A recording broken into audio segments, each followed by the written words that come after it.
আসসালামু আলাইকুম, সবাইকে স্বাগতম। প্রিয় শিক্ষার্থী বন্ধুরা, আজকে আমি এই যে আইসিটি বিষয়ের আমরা যখন লজিক ফাংশন থেকে লজিক গেট অঙ্কন করি, সেই ক্ষেত্রে যে 42 নম্বর অঙ্কে বলেছে A not B not plus A B not, A B গুণ করে তার উপরে নট, মানে এটা একটা ন্যান্ড গেট তৈরি করতে হবে। আবার এ নট বি নট গুণ করে এখানে একটি অ্যান্ড গেট হবে, এবং এই দুইটার ফলাফল মিলে যোগ করে তার উপরে নট, মানে সবার শেষে একটি নর গেট হবে। যোগের উপরে নট মানে নর গেট। ইনপুট আমাদের এখানে এ আর বি আছে, কিন্তু এ এর সাথে নট যুক্ত করতে হবে, বি এর সাথে আবার নট যুক্ত করতে হবে। তো যাই আমরা রেডি করি। এই যে এ হচ্ছে এখানে আমাদের একটা ইনপুট, তো এ কে আমরা এখানে এক্সটেনশন করে এর একটা লাইন এখানে বের করে এখানে যে নট যেহেতু আছে তাই নট যুক্ত করে এর সাথে নট যুক্ত করে আমরা যে লাইনটা পেলাম এটা কিন্তু এ নট। এখন আমরা বলতে পারি এটা এ নট। আবার বি আছে, বি নট আছে, তো বি একটা লাইন এখানে নিলাম, বি এর সাথেও আমরা অনুরূপভাবে একটা এখানে নট যুক্ত করে আলাদা একটা লাইন এক্সটেনশন করলাম, যেটার নাম হলো বি নট। অর্থাৎ এটা বি, এটা বি নট, এটা এ নট, বি নট। এই চারটা লাইন ব্যবহার করে আমরা এটা তৈরি করব। তো প্রথমে কি বলেছে, A not R B not কিন্তু গুণ হয়েছে, গুণ মানে অ্যান্ড গেট, তাই না? তো এ নট বলতে এই লাইনটা, কিন্তু এই লাইনটা এ, আর বি নট কিন্তু এই লাইনটা, দুইটা মিলে গুণ হয়েছে। গুণ মানে অ্যান্ড গেট ডি এর মতো দেখতে, এই যে ডি এর মতো দেখতে অ্যান্ড গেট। এই যে লাইনটা বের হলো এটা হচ্ছে এ নট বি নট, লিখতে পারি। এখন অনেক শিক্ষার্থীর মনে হতে পারে এ নট বি নটের উপরে এই যে নট আছে না, এই নটটা অ্যাকচুয়ালি এই প্লাসের উপরে আছে।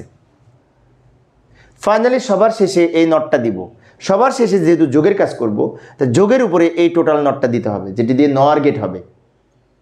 আচ্ছা, এটার সমাধান আমরা করেছি। এবার এটুকু সমাধান করব, এ বি এর উপরে নট, তো এ বি গুণ করে তার উপরে নট। এ বলতে ফ্রেশ এই লাইনটা, বি হচ্ছে এই লাইনটা, দুইটা মিলে কি হবে, গুণ হবে। গুণের জন্য অ্যান্ড গেট, এই অ্যান্ড গেট, এবং এই গুণের উপরে কিন্তু আবার এই নট আছে, দুইটা মিলে গুণ করে তার উপরে নট ন্যান্ড গেট হয়েছে। তা এখানে আমরা যদি নট যুক্ত করি তাহলে এটা কিন্তু ন্যান্ড প্রতীক হলো। আচ্ছা, তাহলে আমরা এটা লিখতে পারি এ বি গুণ করে তার উপরে নট, এটা লিখতে পারি।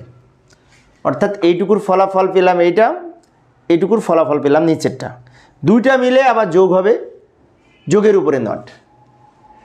তো দুইটা মিলে যোগ হবে মানে কি, উপর থেকে আমি নিচে একটু ছোট করতে পারি, নিচ থেকে উপরে নিয়ে ছোট করতে পারি। এই দুইটা মিলে যেহেতু প্লাস হয়েছে, তো প্লাসের জন্য অর গেট এরকম চাঁদের ন্যায় বাঁকা, এবং এই অর গেটের মাথায় এই উপরে নট আছে, অরের উপরে কিন্তু এই নটটা আছে, এই টোটাল নট, টোটাল বার বা পুরুক যাই বলি না কেন, এর জন্য আমরা এখানে নট যুক্ত করব।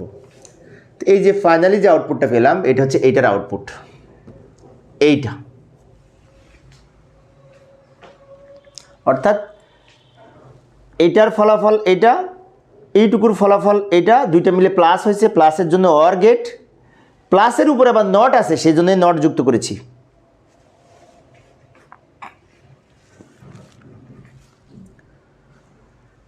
তো প্রিয় শিক্ষার্থী বন্ধুরা, এই ছিল আমার আজকের আলোচনার বিষয়। আমি শিক্ষার্থীদের অনুরোধে অল্প অল্প করে আলোচনা করি, যাতে শিক্ষার্থীরা বোরিং ফিল না করে। পরের ক্লাসটি দেখার আমন্ত্রণ রইল। খোদা হাফেজ।